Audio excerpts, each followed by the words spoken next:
அவர்களுக்கு மாடரேட்டாக வந்திருக்கும் ஜெயரஞ்சன் அவர்களையும் வருக வருக என வரவேற்கிறோம்.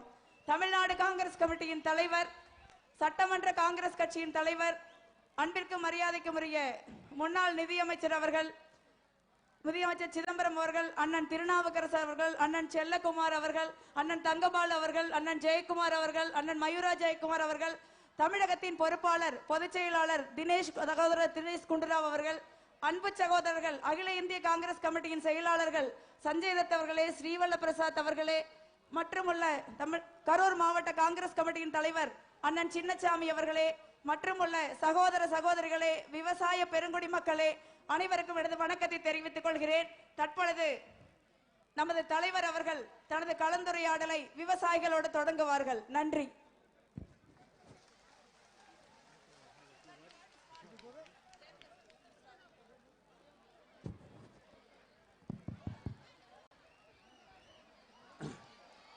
வணக்கம்.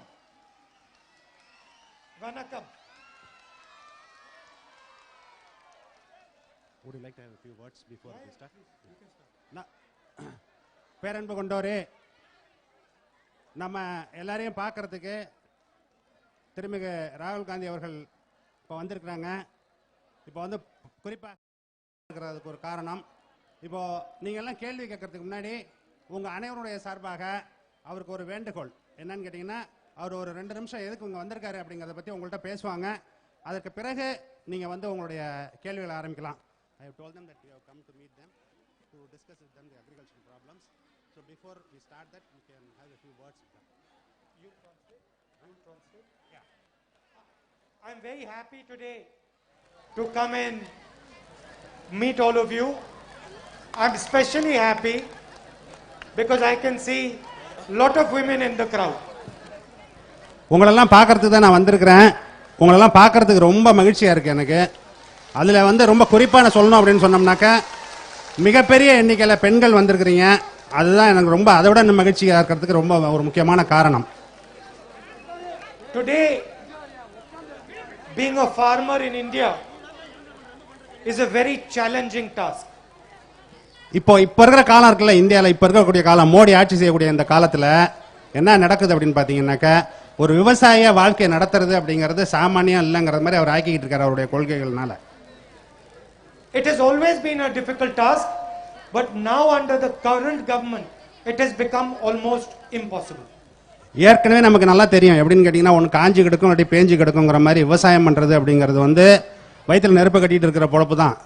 ஆனால் இவர் வந்து என்னன்னு கேட்டிங்கன்னா, இயற்கை பண்ணுறது மட்டும் இல்லாமல் இப்போ புதுசாக இவங்க வந்திருக்கிற ஆட்சி இருக்க, இவருடைய தலைமையில் இருக்கக்கூடிய ஆட்சி, அது வந்து இன்னும் பல அந்த வாழ்க்கையை வந்து இன்னும் கொடூரமாக்கிட்டு இருக்கு.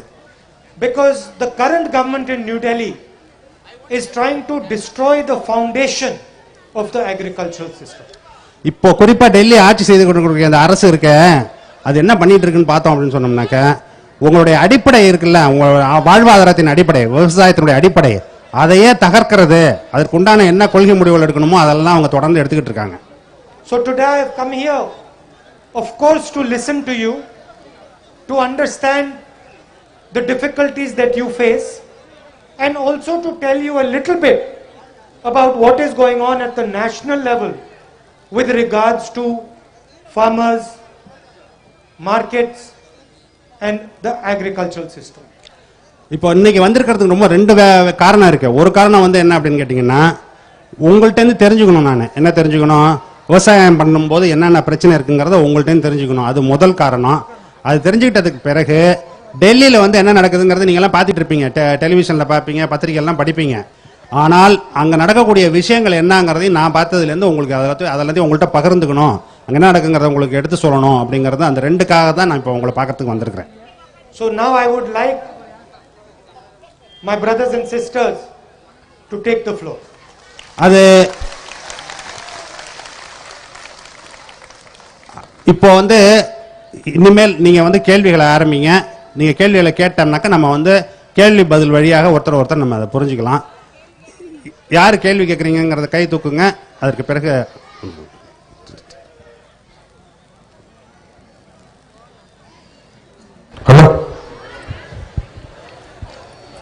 சார், நான் இங்கே ராகுல் காந்தி அவர்களுக்கும் மற்றும் விவசாய குடிமக்கள் அனைவருக்கும் வணக்கம்.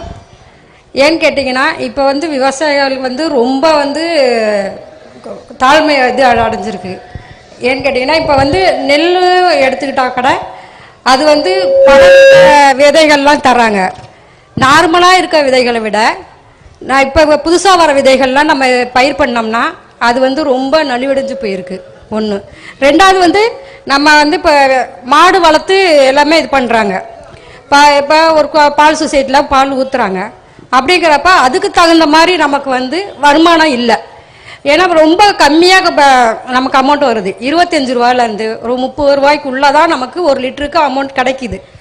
ஆனால் வந்து இப்போ வந்து லேடிஸ்லாம் வந்து ரொம்ப வந்து கஷ்டப்படுறாங்க. ஒரு மாடு வளர்க்கணுனாவே ரொம்ப கஷ்டப்பட்டு தான் வந்து அந்த மாட்டை வளர்க்குறாங்க. அதுக்கு தகுந்த மாதிரி எங்களுக்கு வந்து எந்த ஒரு இதுவுமே கிடையாது. அப்புறம் வந்து பார்த்திங்கன்னா இப்போ கிஷான் கார்டுன்னு சொல்லி நமக்கு இது பண்ணுறாங்க. அதுலேயும் வந்து நமக்கு ஒரு முறையாக வந்து நமக்கு என்ன கிடைக்கல. லேடிஸுக்குங்கிறதுக்கு ஒரு அங்கீகாரமே இல்லாமல், ஆனால் எல்லாருமே வந்து மேக்சிமம் வந்து லேடிஸ் வந்து ரொம்ப கஷ்டப்பட்டு தான் வந்து ஒரு இது விவசாயம் பார்க்குறதோ இல்லை கூலி வேலை பார்க்குறதோ எதா இருந்தாலும் அவங்க வந்து ரொம்ப கஷ்டப்பட்டு தான் இது பண்ணுறாங்க. ஆனால் வந்து ஒரு அங்கீகாரமே இல்லாமல் வந்து இருந்துகிட்ருக்கோம். அது வந்து எங்களுக்கு வந்து ரொம்ப ஹெல்ப்பாக இருந்தாலும் நல்லாயிருக்கும். She is talking about 4 things. One is the quality of seed that is being supplied is a very poor quality. That is one. Secondly, when they raise the milk cattle and they are not getting the remunerative price for the milk. Thirdly, whatever the labor that they put in, they are not being recognized. Fourthly, the Kisan Card scheme which they are propagating as if it is a big great success hasn't helped them in any way. Fifthly, she says that now they are completely disempowered despite the fact that they are putting in so much of labor. So these are the 5 issues that she is raising. There is no question. No, she is talking about statement about the present conditions that they are facing. Thank you. Nandri. Nandri. Women farmers are not recognized.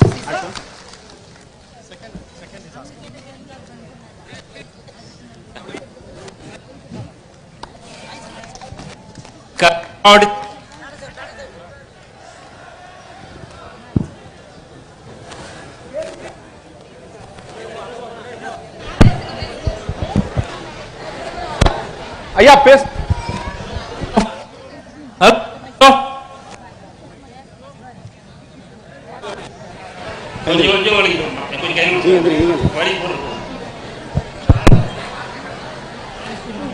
Hello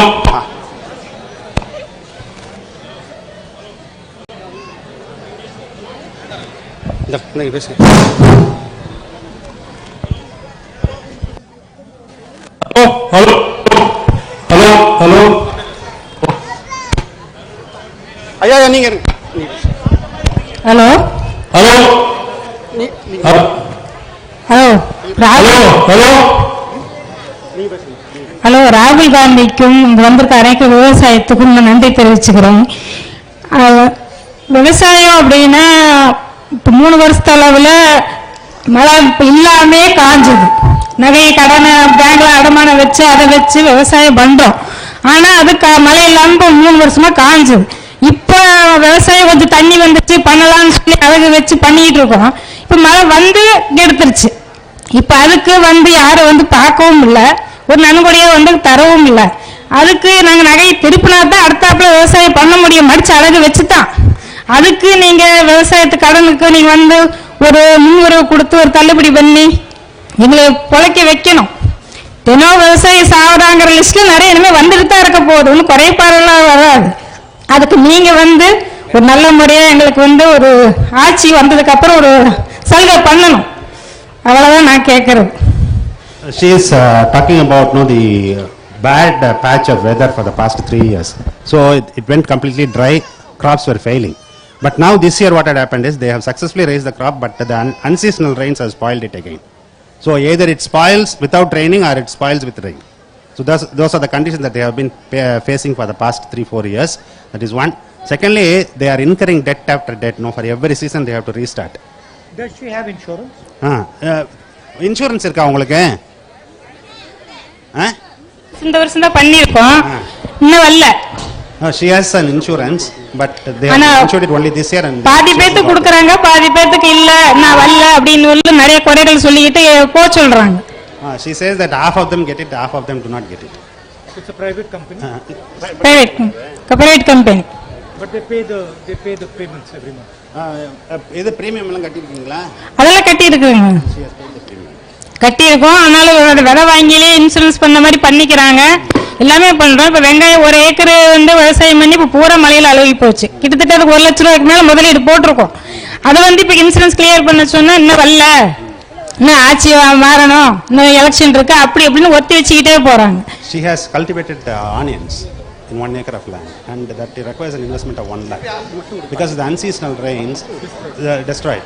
Now when she went for the claim, the insurance, they say that no, we haven't processed it yet, it will take time, so we wait. How much money does she earn from her agriculture every year? ஒரு வருஷத்துல எவ்வளவு வருமானம் வரும்? Ask in the mic. ஒரு வருஷத்துல எவ்வளவு வருமானம் வரும் விவசாயத்துல உங்களுக்கு? விவசாயத்துல வருதுன்னா 1 லட்சம் எல்லாம் செலவு போக நாங்க பாக்குறது ஒரு 70,000 80,000 தான் பார்க்க முடியும். ஏன்னா அப்புறம் அதை உழவு கூலி எவ்வளவு இடம் இருக்கு? எங்களுக்கு ஒரு 4 ஏக்கர் இருக்குது. She cultivates 4 acres of land and on an average she gets about 4 ஏக்கருக்கு தான். 4 ஏக்கர் சொந்த நிலமா? ஆமா. She owns it and she gets about 70 to 80,000 on an average out of all these 4 acres. Per annum. Per annum. ஒரு வருஷத்துக்கு லாபம் தானே அது? ஆமா, அவ்வளவுதாங்க. அப்புறம் மாடு கண்ணு வச்சிருக்கோம், அப்புறம் அதுக்கெல்லாம் மேவு போடணும். வருமானம் அவ்வளவுதான் வரும். பால் விலை இல்ல, தீவன விலை மாசம் 100 ரூபாய். மாடு 4 வச்சிருக்கிறேங்க. அதுக்கு தீவனத்துக்கு கை காசு போட்டு நான் கட்டிட்டு இருக்கோம். And that is also included. The income from milk animals is also included in that income that she is talking about. So it's obvious that she is doing a lot of hard work and she is putting in her labor and she is growing these crops. Who does she think makes most of the money? இப்போ நீங்க மாடு வச்சிருக்கீங்க, விவசாயம் பண்றீங்க, நிறைய கடுமையா வேலை செய்றீங்க வயக்காட்டுல. வேலை செஞ்சதுக்கு அப்புறம் அந்த பணம் வருது இல்ல, பணம் வர்றதில்ல, உங்க உழைப்புலேருந்து வரக்கூடிய பொருள் இருக்கு, அதை கொண்டு போய் விற்கிறாங்க. விற்கும்போது என்ன வர வருமானம் உங்களுக்கு நிறைய வருது, யாருக்கு நிறைய பணம் போகுது? வியாபாரிகளுக்கு தான் நிறைய போகுது. Traders are getting substantial money. That's what she said. வியாபாரிகளுக்கு தான் நிறைய போகுது. எங்களுக்கு அந்த போட்ட முதல்ல எடுக்கிறதே பெரிய கஷ்டமா இருக்கு. Even to recover the money that they have spent in terms of cultivation as well as in other investments, she said it's very difficult to even recover that money. And what does she think are the advantages that the traders have that she doesn't have? அதுல வியாபாரிகளுக்கு என்ன, உங்களோட என்ன அதுல அனுகூலம் இருக்கு? உங்களுக்கு இல்லாத நம்ம விற்க போனோம்னா யாரும் வாங்குறது இல்லையே, வியாபாரிகிட்ட தானே வாங்குறாங்க. Oh, when she goes to நம்மளால நேரடியாக விற்க முடியாது எதுவுமே. People will prefer to buy it from the merchants rather than from her. That's what she says. பாலே எடுத்துக்கிட்டாலும் நம்ம கொண்டு போய் சொசைட்டில தான் ஊற்ற முடியுமே தவிர அவங்ககிட்ட 40 ரூபா கொடுத்து 50 ரூபா கொடுத்து வாங்குவாங்க. நம்ம கிட்ட 30 ரூபாய்க்கு யாரும் பேசிட்டு இருப்பாங்க. அதனால அவங்ககிட்ட தான் நம்ம கொடுக்க வேண்டியதா இருக்குது. 20 ரூபாய் கொடுத்தாலும் அவங்ககிட்ட தான் ஒரு சொசைட்டிக்கு தான் ஊற்றணும். When she milks the animal and when she gives the milk to the society, it's easier for her because when she tries to market it directly, people are not willing to buy it from her. So even if they buy, they reduce the price. Whereas on the other hand, if she give it to the society is selling the milk at a higher price. Even then people are willing to buy it from them rather than from her. So one of her problems which the society solves is a storage problem. இப்போ உங்களுக்கு அதை பால் கறந்த பால் இருக்குல்ல, அந்த கறந்த பாலை நீங்க வச்சிருக்கீங்க இல்லையா, சொசைட்டில கொண்டு போய் கொடுத்தீங்கன்னா அவன் அதை ஸ்டோர் பண்ணி வச்சுக்கிறான் இல்லையா, அதுதான் உங்க problem. That is the problem. So that's the problem, she says. The storage is the problem. Has she heard about Mr. Narendra Modi's new farm laws? இப்போ மோடி ஒரு 3 புது சட்டம் கொண்டு வந்திருக்காருல்ல, வேளாண் துறை சட்டங்கள்லாம், அதை பத்தி உங்களுக்கு தெரியுமா? தெரியாது. எவரும் சொன்னாத்தானே தெரியும். She doesn't know anything. அவங்களே நினைச்சுக்கிட்டு அவங்களா சட்டம் போட்டுக்கிறது. மக்களை கேட்டா சட்டம் போடுறாங்க, அவங்களா நினைச்சுக்கிட்டு போட்டுக்கிறாங்க. One of the problems that our farmers have is that they do not have access to information. அதாவது இப்போ நம்ம விவசாயிகள் நீங்க எல்லாம் இருக்கீங்க, உங்களுக்கு இருக்கக்கூடிய ஒரு பெரிய பிரச்சனை என்ன இருக்கு அப்படின்னு கேட்டீங்கன்னா, நாட்டுல என்ன நடக்குதுங்கிற செய்தி இருக்குல்ல, அது சேர மாட்டேங்குது உங்களுக்கு போதுமான அளவுக்கு. அது ஒண்ணு. ரெண்டாவது, உங்களுக்கு தேவையான தகவல்கள் சேரல. Because information is purposely hidden from them. என்ன காரணம் அப்படின்னு பாத்தீங்கன்னாக்க, உங்கள்கிட்ட அந்த செய்தி வரக்கூடாதுன்னு பாக்குறாங்க. வரக்கூடாதுன்னு பார்த்துட்டு அந்த செய்தியவே அவங்க கண்ட்ரோல் பண்ணி வச்சுக்கிறாங்க. Does anybody over here know the details of the 3 laws that Narendra Modi has passed? இங்க இருக்கிறவங்க உள்ள யாருக்காவது இந்த 3 சட்டங்கள்ல என்ன இருக்கு அப்படிங்கறது தெரியுமா? யாருக்குமே தெரியாது. Can someone explain? யாரோ ஒருத்தர் எந்திரிச்சு அந்த சட்டங்கள் என்னன்னு விளக்க முடியுமா? வாட் இஸ் உங்க பேர் என்ன? Vennila. Vennila. Vennila. Vennila. Vennila. Vennila means white moon. White moon. Vennila. Beautiful. அழகான பேர். ரொம்ப அழகான பேர். வணக்கம் ராகுல். In the interest of time, should I speak in English or in Tamil? People to understand. இப்போ என்ன பார்த்தீங்கன்னா நான் ஒரு இயற்கை விவசாயி, உற்பத்தியாளர், விற்பனையும் பண்றேன், கிராமத்தையும் பண்ணுவேன், நகரத்தையும் பண்ணுவேன். ரெண்டாவது இந்த 3 சட்டங்கள் விவசாய பிரச்சனையா மட்டும் அப்படின்றத விட தமிழ்நாட்டிலேயும் இதுக்கு எதிர்ப்பு இருக்கு. நிறைய இடத்துல போராட்டங்கள் பண்றாங்க, ஊடகம் காட்டுறது இல்லை. டெல்லிக்கும் போயிட்டு 3 நாள் கூட தங்கி என்ன பிரச்சனை பேசிட்டு வந்தோம். இப்ப தமிழ்நாட்டு மக்களுக்கு இந்த இழப்பு பாதிப்பு அப்படின்னா அதானி நிறுவனம் 2 லட்சம் மூட்டைகளை எந்த மாவட்ட திருவள்ளூர் மாவட்டத்தில் சேவைக்கு ரெடி பண்ணியிருக்காங்க. So what he is saying is that he is an agriculturist. So he raises crops and he markets it. But he knows what are the new laws are all about. Unfortunately, what is happening is now the businessmen like Adani, they are the ones who are controlling. But what are the exact problems that we have with the law? அந்த own சட்டத்திலே உங்களுக்கு என்ன அதாவது essential commodities அரிசி, பருப்பு ஒன்றுமே இல்லை, எல்லாத்தையும் எடுத்துட்டாங்க. பால் இருக்கிற அத்தியாவசிய பொருட்கள் இல்லை அப்படின்னா தனியார் எவ்வளவு பணவசதி இருக்கோ அந்த அளவுக்கு வாங்கி பதுக்கலாம். அது எங்கனாலும் ஒரு விவசாயம் பண்ணிட்டு வியாபாரம் பண்றாங்க, சின்ன வியாபாரம் பண்ண முடியாது. Now, whatever important items that were under the coverage of the essential commodities acts have all been removed. Yeah. That is one. That is because of that what happens is for a person, small person like him, he cannot trade in that commodity. Exactly. When the big guys like Adanis come and compete, he cannot compete. இப்ப நாங்க வியாபாரம் பண்றோம்னா எங்களுக்காக மக்களுக்கு பாருங்க, அவங்க இங்க வேலை செய்வாங்க, ஒரு பொருட்கள் பண்றோம். அதாவது வேலைக்குள்ள வாழ்றோம். எங்களுக்கு பிரச்சனை அங்க வருவாங்க. ஆனா கார்பரேட் நிறுவனம்னா ட்ரேடு அப்படின்றது ஒரு அக்ரிமெண்ட். அதுல கான்ட்ராக்ட் ஃபார்மிங்ல என்ன சொல்றாங்கன்னா கோர்ட்டுக்கு போக முடியாது. அதாவது சப் கலெக்டருக்கு போல ஒரு 4 லெவல் வச்சிருக்காங்க. 99% மக்களுக்கு நீதித்துறை அவங்க கிட்ட இல்லைன்றதுதான் உண்மை. அந்த நீதித்துறையே இதுல வரக்கூடாதுன்னு சொல்றாங்க. Now, if the present day business is something like this, that is the trader with whom he is trading is part of the community. So the relationship is much more personal. Yeah. Whereas the new law says that no, the corporates can enter, that becomes more impersonal, and more importantly, he can't access the judiciary for in case of any disputes. You should tell him that I think he would make a better agricultural minister than the current man. உங்களோட நீங்க தான் அவரோட ரொம்ப நல்ல agriculture தோமரோட நல்லா இருப்பீங்க, நல்ல மினிஸ்டரா இருப்பீங்கன்னு சொல்றாரு. இப்ப கான்ட்ராக்ட் ஃபார்மிங் சொல்றாங்க. நாங்க திருவள்ளநாடு அரசாணைக்கு 2006 கரும்பு விவசாயிங்க, வெள்ளம் தயாரிக்காத கரும்பு விவசாயிங்க எல்லாருமே கான்ட்ராக்ட் ஃபார்மிங்ல தான் இருக்காங்க. அது அரசோ தனியாரோ. அதுல 15,000-16,000 கோடி நிலுவைத் தொகை. இது எங்கே செய்தியில எங்களுக்கு 2015 11 வருஷம் அப்புறம் கோர்ட்டுக்கு போய் அரியர்ஸ் 28,000 கொடுப்பாங்க. இப்ப போக முடியாது. They are already in contract farming with the cane factories, sugar mills. So he has been suffering from the payment dues from the sugar mills for the past so many years. At one point they had no other way except go to the court and got an order from the court, and through that he got a sanction of 28,000 rupees, and that has become a perennial problem. Just to repeat what he has said, there are 3 elements of the new farm law. First element, destruction of the mandi system. Second element, allowing the biggest businesses in the country to store as much agricultural produce as they want. And third part of the law, not to allow farmers to use courts to protect themselves. அதாவது இந்த 3 சட்டங்கள் நிறைவேற்றப்பட்டிருக்குல்ல, அந்த 3 சட்டத்துல 3 முக்கியமான விஷயங்கள் நம்ம ஞாபகம் வச்சுக்க வேண்டியது, தெரிஞ்சுக்க வேண்டியது என்ன அப்படின்னு கேட்டீங்கன்னா, முதல்ல ஒரு விஷயம் என்ன சொல்லியிருக்கு அப்படின்னாக்கா, அந்த மண்டிங்கிற ஒரு அமைப்பு இருக்குல்ல, அந்த மண்டிங்கிற அமைப்பை இல்லாம ஒழிக்கிறது, அது ஒண்ணு. ரெண்டாவது சட்டம் என்ன சொல்லுது அப்படின்னு கேட்டீங்கன்னாக்கா, நீங்க கான்ட்ராக்ட போட்டுக்கிட்டு அவனுக்காக ஒரு பொருளை விளைவிக்கிறீங்கன்னு வச்சுங்க. ஒரு கம்பெனி வருது, அந்த கம்பெனிக்கு வந்து இப்ப நீங்க மஞ்சள் விவசாயம் பண்றீங்க, இல்லாட்டி இந்த தென்னை விவசாயம் பண்றீங்க, அவன் வந்து உங்கள்கிட்ட ஒரு அக்ரிமெண்ட் போடுறான், ஏன்னா எங்களுக்கு இந்த குவாலிட்டியில வேணும், இந்த அளவுல வேணும் அப்படின்னு சொல்லிட்டு, இந்த கலர்ல வேணும் அப்படின்னு சொல்லி எழுதியிருப்பான் அதுல, இந்த ஒப்பந்தத்துல. அதுபடி நீங்க கொடுக்கலன்னு சொல்லி நாளைக்கு அந்த பணத்தை உங்களுக்கு கொடுக்க மாட்டேன்னு சொன்னாலோ அல்லது பணத்தை குறைச்சு கொடுத்தாலோ நீங்க என்ன செய்ய முடியாதுன்னாக்கா கோர்ட்டுக்கு போக முடியாது.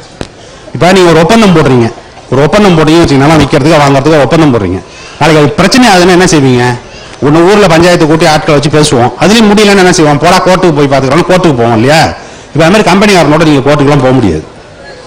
அதுதான் முக்கியமான விஷயம். இப்ப அந்த வந்திருக்கிற சட்டத்துல இருக்கக்கூடிய மிகப்பெரிய ஓட்ட அதுதான். இப்ப அதான் இப்ப ஐயா என்ன சொல்றாங்க அப்படின்னு கேட்டீங்கன்னாக்கா, இது நீங்க நல்லா தெளிவா தெரிஞ்சுக்கணும். ஒண்ணு மண்டியை ஒழிக்கிறது, இன்னொன்னு நீங்க கோர்ட்டுக்கு போகாம ஒப்பந்த விவசாயத்துக்கு போற மாதிரி பண்றது.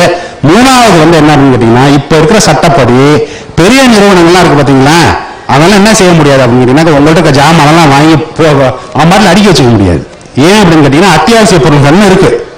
அப்ப அதனால பஞ்சம் வராம இருக்கும் அவங்களுக்கு. இல்லாட்டி என்ன செய்வான், லாபம் பார்க்கறதுக்காக என்ன செய்வான், அவன்கிட்ட பணம் இருக்கிறதுக்காக வாங்கி அடிக்க வச்சுக்குவான், விலை ஏறணும்னா கொடுப்பான்.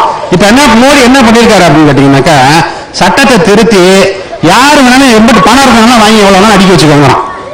சரியா? அந்த மோடி நீங்க தெரிஞ்சுக்கணும். அதுதான் இப்ப ஐயா சொல்றாங்க உங்கள்கிட்ட, நீங்க முக்கியமா தெரிஞ்சுக்க வேண்டிய விஷயம்.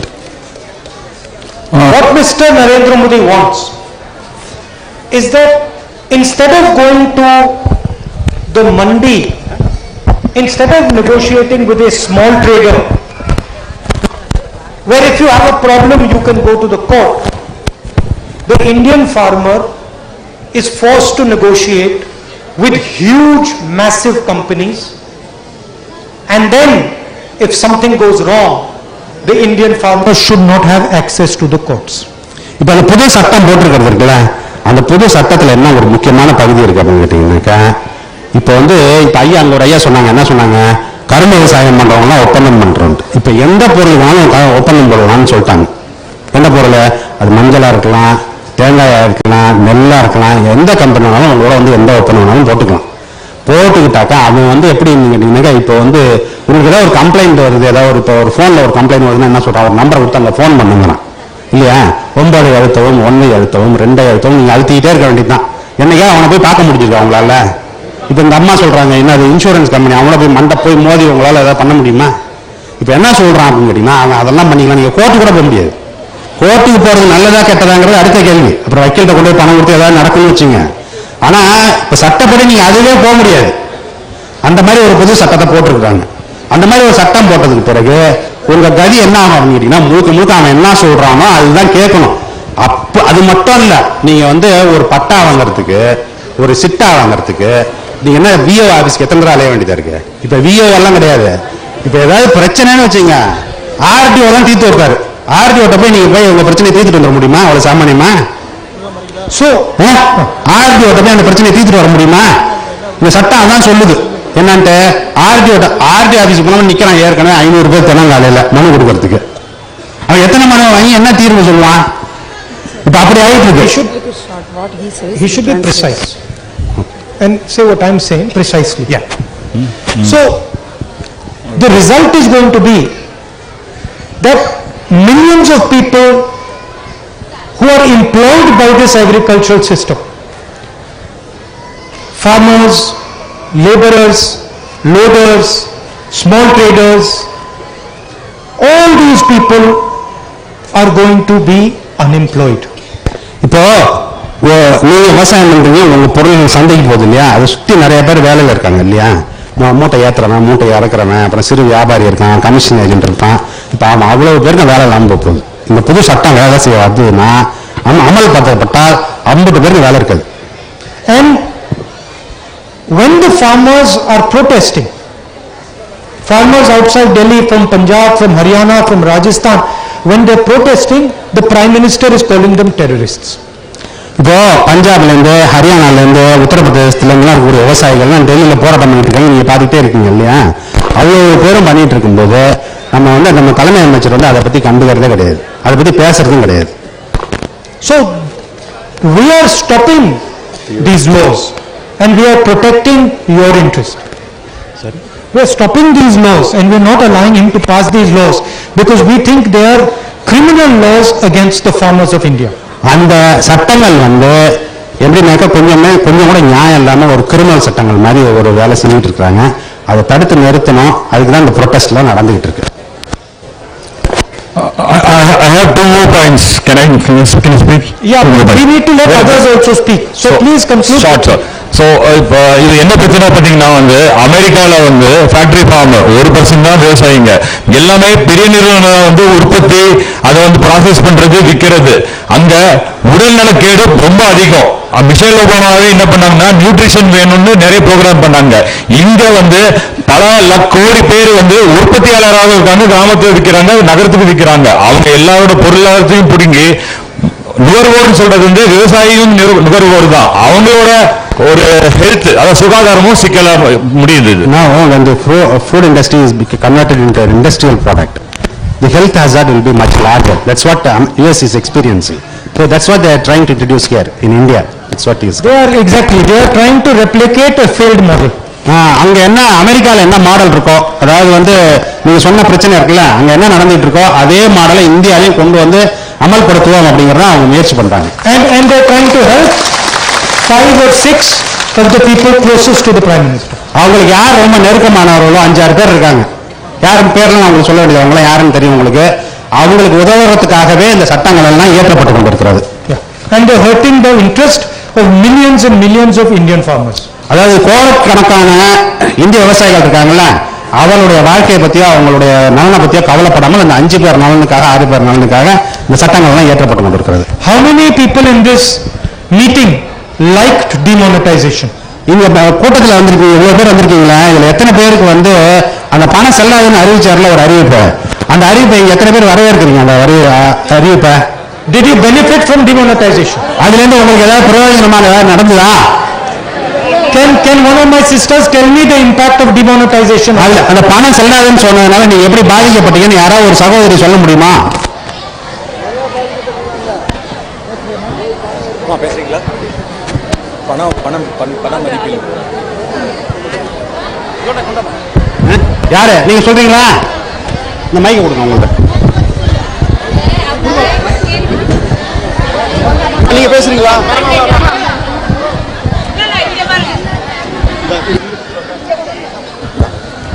ஹலோ, ராகுல் காந்தி அவர்களுக்கு நன்றி. இதற்கு வணக்கம். நாங்கள் பிற்படுத்தப்பட்டதுதான். எங்களுக்கு 100 நாள் வேலை, இந்திரா நிலவிருப்பு, குடியிருப்பு, வேலை வாய்ப்பு சொன்னாங்கல்ல, அதை பத்தி கேக்குறேன். அது எங்களுக்கு 12 மணிக்கு சொன்னாங்க. நாங்க ஒரு 5000 தான் வச்சிருந்தோம் சார். நாங்க விடிய தூங்கவே இல்லை. இதை கொண்டு போய் எப்படி மாத்துறது, யாரை பிடிக்கிறது, செல்லாதுன்னு சொல்லிட்டாங்களே.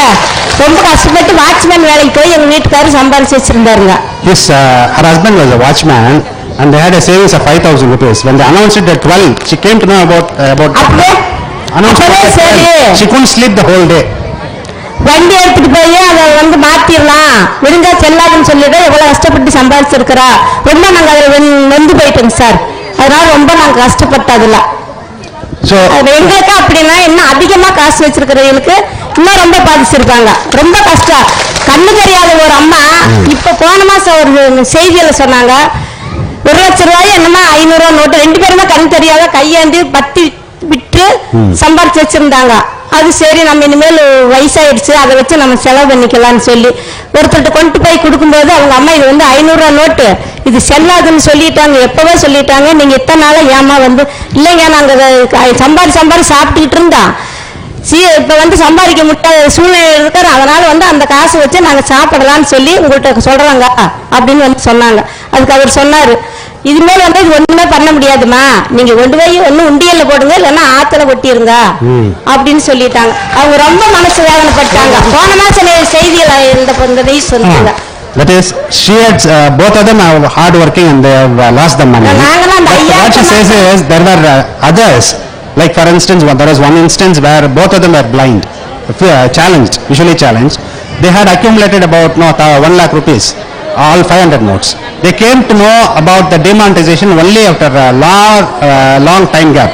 So when they tried to change the notes, they said it's not no more valid currency. So they were shocked to their life. They thought till then they have been working hard to earn the money and they didn't notice. Later when they came to know, they were old and they couldn't continue their work and earn the money. So that's she had come to know about that. So the same question I will ask, does anyone over here like the BJP GST? உங்களை யாருக்காவது BJP government பிடிக்குதான்னு கேட்கிறாங்க. ஜிஎஸ்டியா அந்த BJP announce பண்ணிருக்காங்கல்ல ஒரு scheme, ஜிஎஸ்டின்னு ஒரு scheme, வரி விதிக்கும் முறை, GST வரி விதிக்கும் முறை. அந்த ஜிஎஸ்டி வரி விதிக்கும் முறை உங்களுக்கு யாருக்காவது பிடிச்சிருக்கா? சாப்பிட போனா கூட வரி போடுறாங்க. சார் ஒரு பருப்போட விலை 100 ரூபாய்ங்க சார். 100 ரூபாய் சாப்பிட்டா வரி. இப்ப வெளியில போய் சாப்பிட போனோம்னா கூட சாப்பிடறதுக்கு டாக்ஸ் போடுறாங்க. சாப்பிடுற பில்லுக்கு போய் 2 இட்லி திங்கிறோம், தோசை திங்கிறோம்னா அது கூட டாக்ஸ் உண்டு. இப்போ அதான் இந்த ஜிஎஸ்டி அமைப்பு முறைன்னு அம்மா சொல்றாங்க.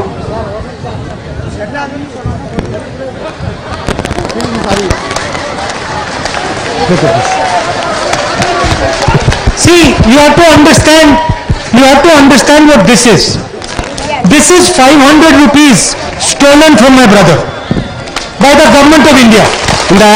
இந்த நோட்டு என்ன அப்படின்னாக்கா, இந்த 500 ரூபா நோட்டு இருக்குல்ல, அந்த 500 ரூபா நோட்டை இவர் பெரியவர்கிட்ட இருந்து நம்ம அரசாங்கம் திருடிச்சு. அதுதான்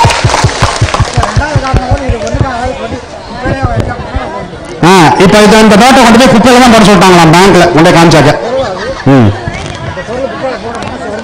மனசு வருமானு கேட்கிறாரு. இந்த நோட்டை கொண்டு குப்பையில போட மனசு வருமா? Can we throw it in the dust bin? This note which has hard-earned money. That's what he is asking. So we have a government that is attacking the foundation of our country. The laborers, the workers, the farmers, the fishermen. இப்ப இருக்கிற government எப்படி இருக்கு அப்படின்னு கேட்டீங்கன்னா, சாமானியர்கள் நம்மளாம் இருக்கோம்ல, அவங்க மாதிரி இருக்காங்க, என்ன மாதிரி இருக்காங்க, இவங்களை எல்லாருக்கும் வேக்காடு வைக்கிற கவர்மெண்டாக தான் இருக்குது. அது நம்ம வயல்ல வேலை செய்யறவங்களா இருக்கட்டும், விவசாயியா இருக்கட்டும், சிறு வியாபாரிகளா இருக்கட்டும், நம்மள எல்லாரும் என்ன பண்றாங்க, காலி பண்ற மாதிரி ஒரு கவர்மெண்ட் தான் இந்த கவர்மெண்ட் வேலை செய்யுது. And it is our duty to protect the interest of the farmers, laborers, workers, weavers, fishermen. இப்போ ரொம்ப முக்கியமான விஷயம் என்னன்னு கேட்டீங்கன்னா, இப்போ எல்லாருடைய நலனையும் நம்ம பாதுகாக்கிறதுங்கிறது ரொம்ப ரொம்ப அவசியமா இருக்குது. அதை நம்ம செய்துதான் ஆகணும். இப்போ அதுக்காக தான் நான் வந்திருக்கேன். இப்போ இந்த உங்களுடைய நலன்கள்லாம் காப்பாற்றணும் அப்படிங்கிறதுக்காக தான் அது தெரிஞ்சுட்டு நான் வந்திருக்கேன் பேசுறதுக்கு. Sir good afternoon sir. Good afternoon sir. எங்களுக்கு இந்த விவசாய கடன் சொல்லி தள்ளுபடி எல்லாம் கொடுக்குறாங்க சார். அது ரொம்ப ஏழை, ரொம்ப கீழ்த்தரப்பட்ட கீழ்த்தடத்துல இருக்கிற மக்களுக்கு யாருக்குமே கிடைக்கிறது இல்லைங்க சார். என்னன்னு கேட்டா பட்டா சிட்டா இதெல்லாம் கொண்டு வாங்க, இருந்தா மட்டும் உங்களுக்கு தள்ளுபடின்னு சொல்லி சொல்றாங்க. சோ எங்களுக்கு ரொம்ப கீழ்த்தர மக்களுக்கு எதுவுமே கிடைக்கிறது இல்ல. ஒரு சீட்டு சேர்த்து ஒரு 2 பவுன் எடுப்போம், அதை கஷ்டம்னு சொல்லி கொண்டு போய் பேங்க்ல வைப்போம், அதை எங்களால திருப்ப முடியாது. ஏறிட்டே போயிட்டு இருக்கும் வட்டி வட்டி வட்டின்னு. சோ அதை திருப்ப முடியல. கேட்டா உங்களோட பட்டா சிட்டா இதெல்லாம் எடுத்துட்டு வாங்க, இருந்தா பண்ணலாம்னு சொல்றாங்க. அப்ப ரொம்ப கீழ்மட்டத்தில் இருக்கிற மக்கள் யாருக்கும் இது யூஸே ஆகிறது இல்ல சார். கொடுக்கப்படுற தள்ளுபடின்றது எங்களுக்கு கிடைக்கிறதே இல்ல. So the farm waiver hasn't reached her because when she approaches the bureaucracy for a waiver, they say that you produce the patta, chitta and all the land records, which she is unable to do. Because of that, whatever jewels she had, she has pledged it and the interest is going up year after year. That is her problem. கிடைக்கிறதே இல்லைங்க sir. And that benefit hasn't reached her. அப்புறம் கீழ்த்தர மக்களுக்கு பருப்போட விலை 100 ரூபாய்ங்க sir. ஒரு உளுந்தோட விலை 120 ரூபாய்ங்க sir. அரிசி 1500 சார். சோ இந்த ரேட்லயே போன சிலிண்டர் பாருங்க சார், தள்ளுபடின்னு சொல்லி சொன்னாங்க. இப்ப அதுவும் இல்ல. இப்ப அதெல்லாம் கொடுக்கறதே இல்ல. Now the food inflation is going up. அப்ப ஏறிட்டே போயிட்டு இருக்கு. கீழ்த்தட்டு மக்கள் ரொம்ப கஷ்டப்படுறாங்க. ஒரு நேரம் சாப்பாட்டுக்கே கஷ்டப்படுறாங்க. இப்படி இருக்கிறவங்க எப்படி இதை பண்ண முடியும் சார்? பண்ண முடியாது. She is listing out all the prices of various items, how it is shooting up, and they are unable to cope up with that inflation. And also about this gas cylinders, LPG. petrol price, LPG, how the subsidies have been cut and how the prices are going up, and they are finding it extremely difficult to cope with that. So அப்புறம் எங்களுடைய விவசாய தொழில் sir கோரிங் sir படுத்து தூங்குறோம்ல அதான் எங்களோட விவசாயம் sir. எங்களுக்கு வந்து அது ஒரு நிர்ணயமான விலையை கொடுக்கறதே இல்லைங்க சார். பார்த்தா 600 700 780 எங்களுக்கு விவசாயம் அறுப்பு கூலி எல்லாம் போக ஒரு ஏக்கருக்கு ஒரு 4000 ரூபாய் கிடைக்கிறதே ரொம்ப கஷ்டமா இருக்குங்க சார். எங்களுக்கு ரொம்ப என்ன பண்றதுன்னு தெரியாம இருக்குங்க சார் எங்களோட தொழில். அடுத்ததுங்க சார், தண்ணியில வந்து இந்த பேப்பர் மில் தண்ணியை விட்டுட்டே இருக்காங்க சார், அதை நிறுத்துறதே இல்லைங்க சார். இது எங்க குழந்தைங்களாம் குடிச்சா இதோட நிலைமை என்ன ஆகுனே தெரியலைங்க சார். இன்னும் அந்த தண்ணி வந்துட்டே தான் இருக்கு. ஒரு குறிப்பிட்ட ஷெட்யூல்டு இவ்வளவு நாளைக்குள்ள தண்ணி விடணும்ன்றதுல இல்லைங்க சார், வந்துட்டே இருக்கு. இதை குடிக்கும்போது எங்க குழந்தைங்களோட நிலைமை என்ன ஆகும்னு தெரியல, ரொம்ப பயமா இருக்கு. குடிக்க முடியல, குடிச்சா அப்படியே தண்ணி என்ன சொல்றது ஒரு கச்ச மாதிரி இருக்கு, டேஸ்டே இல்ல. இதை எல்லார்ட்டையும் சொல்லியாச்சு, இதை யாருமே எங்களுக்கு எடுத்து செய்யவே இல்லை இது வரைக்கும். அதை கொஞ்சம் பண்ணி கொடுங்க. One problem is the cultivation that she does is the reeds that out of which the mats are made. So she is unable to cope up with the cost of cultivation. That is one. Second issue is the pollution. Pollution is because of the paper mill that is nearby, that is letting out the water into the system, river systems, and that has polluted even the drinking water. And there is no stopping of that, despite no representations from them and several officers. It hasn't been stopped so far. And she says that no, eventually the next generation will be badly affected because of drinking of the polluted water. But she is very dynamic. நீங்க ரொம்ப ஆக்டிவா இருக்கீங்கங்கறாங்க. Very good, very good. ரொம்ப பிரமாதமா பேசுறீங்கங்கறாங்க. அன்பிற்குரிய ராகுல் காந்தி அவர்களுக்கு தமிழக 3 கோடி தமிழக விவசாயிகளின் சார்பில் இங்கே விவசாயத்தை மீட்க தமிழகத்தை காக்க வந்தமைக்கு இங்கிருக்கும் அனைத்து விவசாயிகள் சார்பில் வருக வருக அன்போடு வரவேற்கிறோம். வெல்கம். Thank you. நன்றி ஐயா. வணக்கம். என் பேர் ஈசன். நான் ஒரு வழக்கறிஞர். சென்னை உயர்நீதிமன்றத்தில் வழக்கறிஞராக தொழில் செய்து வந்தேன். என்னுடைய நிலத்தை மத்திய அரசினுடைய கெயில் நிறுவனம் எரிகாற்று குழாய் கேஸ் பைப்லைன் அமைப்பதற்காக எடுப்பதற்கான முன்மொழிவை செய்தது. நாங்கள் திட்டத்தை எதிர்க்கவில்லை. நாங்கள் கேட்டது, ஏற்கனவே இதே போன்ற கேஸ் பைப்லைனை குஜராத்திலே சாலை ஓரமாக 600 கிலோமீட்டர் தூரம் அமைத்திருக்கிறார்கள். அதுபோன்று இங்கும் தமிழ்நாட்டிலும் விவசாய நிலத்திற்கு பாதிப்பில்லாமல் சாலையோரமாக அமையுங்கள் என்று கோரிக்கை வைத்து போராடினோம். இன்று வரை அந்த கெயில் நிறுவனம் அதை ஏற்றுக்கொள்ளாமலே இருக்கிறது. இதனால் தமிழகத்திலே 7 மாவட்ட விவசாயிகள் தொடர்ந்து 6 ஆண்டுகளாக நிம்மதியின்றி தவித்து வருகிறார்கள். So he is a lawyer. He is practicing the High Court. Now his land has been earmarked to lay the pipelines of Gas Authority of India Limited, GAIL. Now what he says is, in Gujarat what they have done is they have laid the pipelines on the side, roadsides, whereas here they are digging through the cultivated land. So that has caused him enormous damages to the existing crops, and they have been fighting over this for the past 6-7 years. And the problem is alive in 7 districts in Tamil Nadu of this laying of gas pipelines. So that is the issue that he is talking about. அடுத்ததாக Bharat petroleum நிறுவனம் இதே போன்று ஒரு oil pipeline எண்ணெய் குழாய் திட்டத்தையும் இதே 7 மாவட்டங்கள் வழியாக தற்போது செயல்படுத்துவதற்கு திட்டமிட்டு செயலாற்றி வருகிறது. இதனால் மீண்டும் மீண்டும் விவசாயிகள் நில உரிமை பறிக்கப்படுவதால் மிகப்பெரிய அச்சத்தில் உள்ளார்கள். So the another oil company is also trying to lay the pipeline in all the 7 districts parallel to the gas pipeline. So that is again destroying the cultivated land. மத்திய அரசின் பவர் கிரிட் நிறுவனம் கொச்சியிலிருந்து ஆப்பிரிக்காவிற்கு கடலுக்கடியில் cable அமைத்து மின்சாரத்தை கொண்டு செல்கிறது.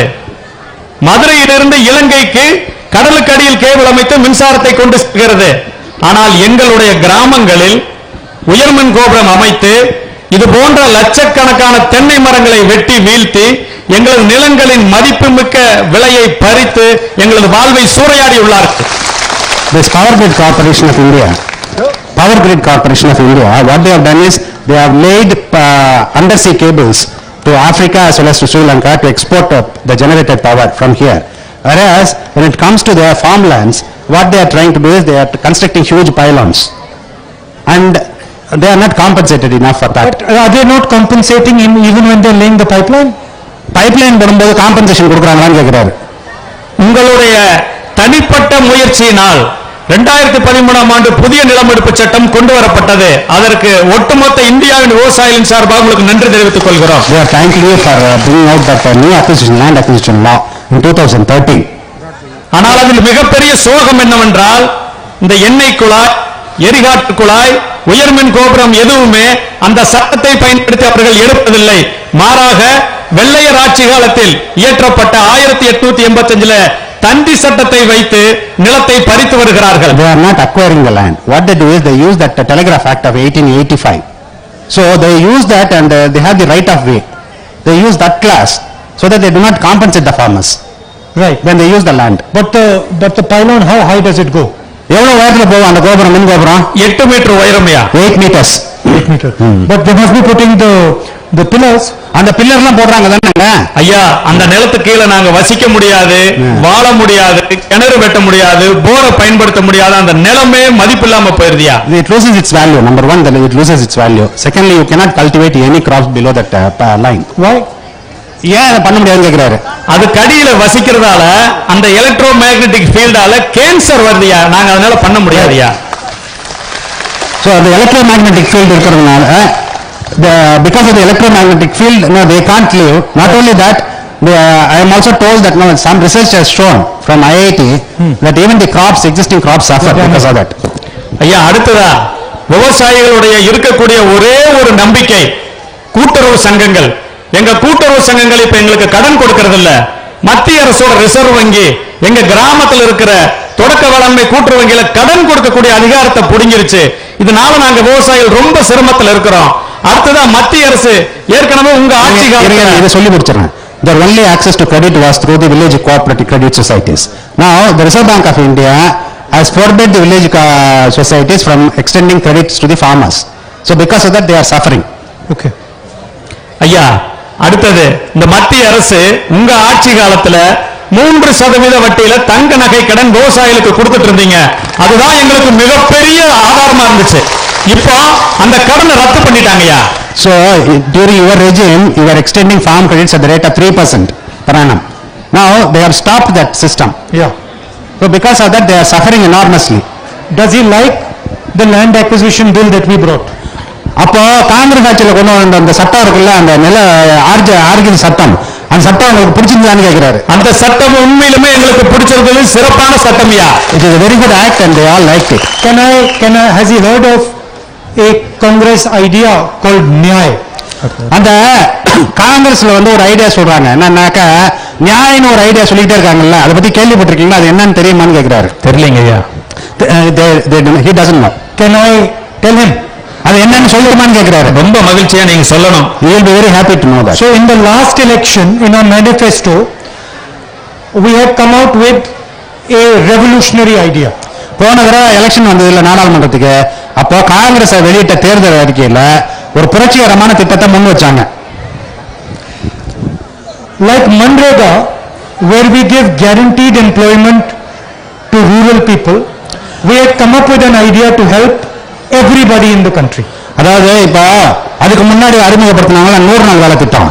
அந்த 100 நாள் வேலை திட்டம் மாதிரியே இதுல என்ன பண்ணிருந்தாங்க அப்படின்னு கேட்டீங்கன்னாக்க, அது வந்து கிராமப்புறங்களில் இருக்கிற மக்களுக்கு வந்து 100 நாள் வேலை கொடுக்குற வருஷத்துக்குன்னு வச்சிருந்தது இல்லையா.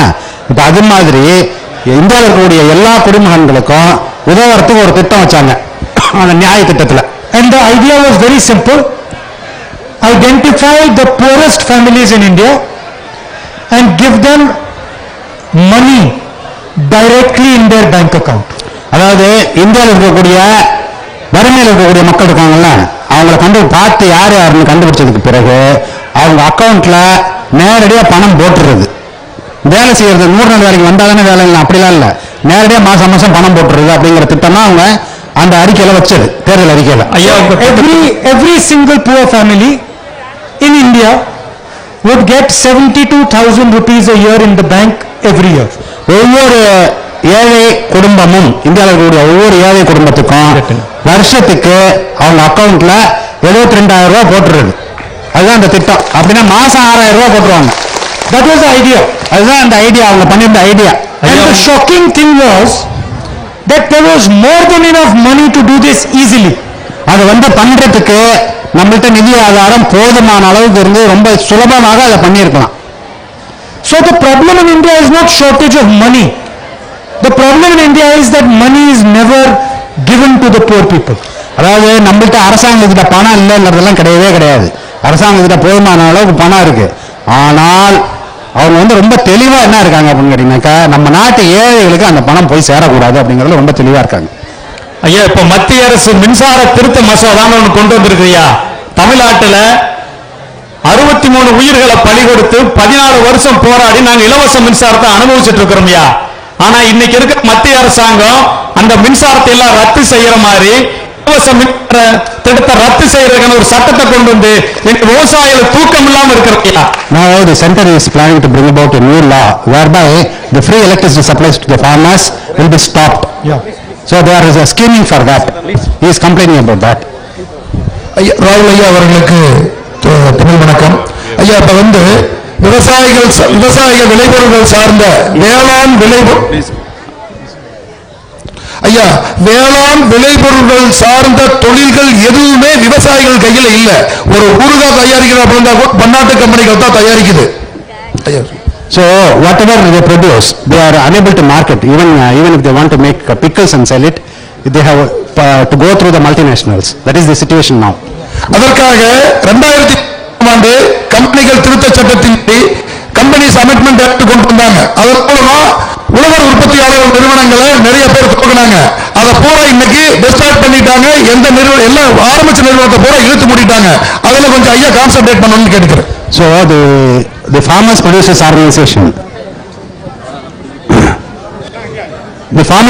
organization, which were formed earlier have all been destroyed.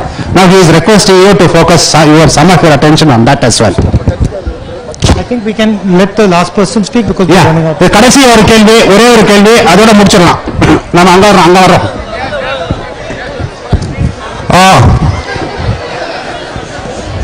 Tamil Nadu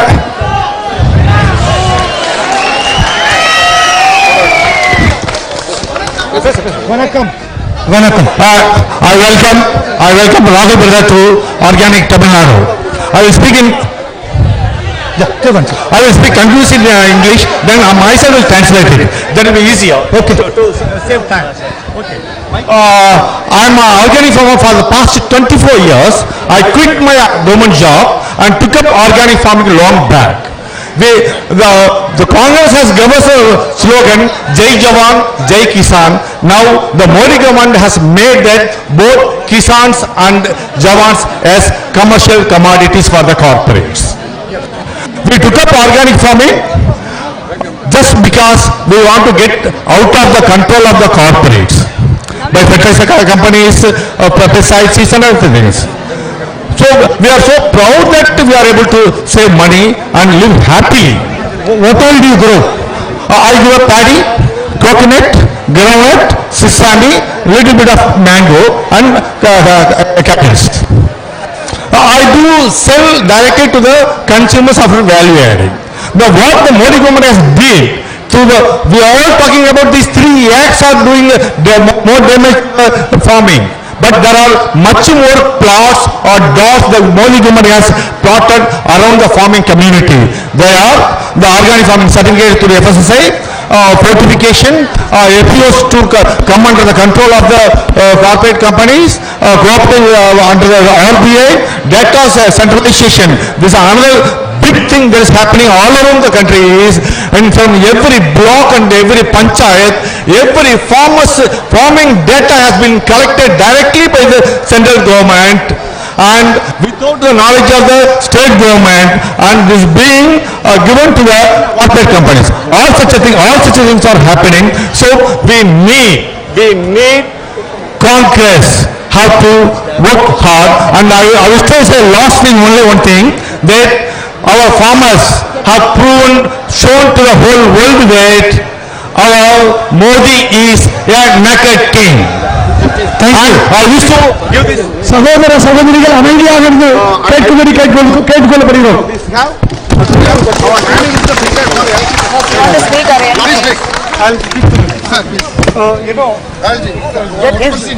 ID, I want to speak to him later in more.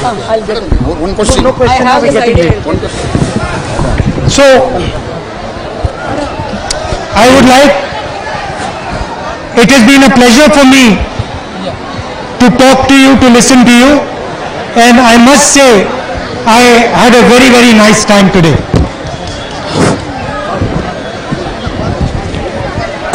உங்களெல்லாம் பார்த்ததுல ரொம்ப மகிழ்ச்சி. நீங்க வந்து நிறைய என்னோட பேசியிருக்கீங்க, நிறைய விஷயங்களை நாங்கள் தெரிஞ்சுருக்கோம். இந்த நல்ல உணர்வோட உங்களிடமிருந்து விடைபெறுறேன். ஏற்கனவே ரொம்ப கால தாமதம் ஆயிடுச்சு, என்னை மன்னிக்கணும். There is a lot of work that we have to do to protect the interests of the farmers, laborers, workers, poor people, and we are going to work together to make sure that our future, your future is good. நம்ம எல்லாம் தொடர்ந்து நிறைய வேலை செய்ய வேண்டியிருக்குது. விவசாயிகள் நலனை காக்கிறதுக்கு, அப்புறம் தொழிலாளர்கள் நலனை காக்கிறதுக்கு, எல்லாத்துக்கும் நம்ம எல்லாம் தொடர்ந்து ஒன்றாக ஒன்றிணைந்து வேலை செய்வோம். Thank you very much for coming here. Thank you for your time. நன்றி. உங்க எல்லோருக்கும் ரொம்ப நன்றி. நல்லபடியா